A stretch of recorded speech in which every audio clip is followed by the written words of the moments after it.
एक ही कोखिया से जन्म ले बेटवा बेटिया नु हो।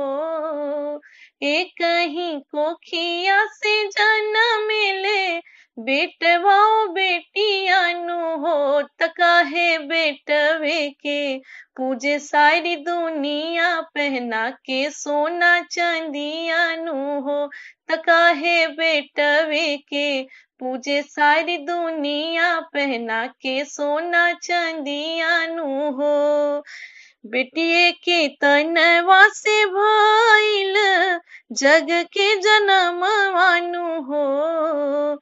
बेटिए के तनवा से भइले जग के रचनवानु हो। त काहे बेटवे के पूजे सारी दुनिया पहना के सोना चांदिया नु हो।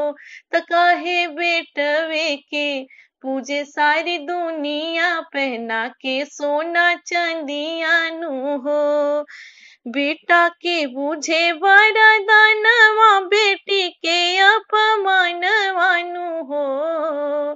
बेटा के बूझे वरदानवा बेटी के अपमानवानु हो। त काहे बेटवे के पूजे सारा दुनिया पहना के सोना चांदिया नु हो। त काहे बेटवे के पूजे सारी दुनिया पहना के सोना चांदिया नु हो।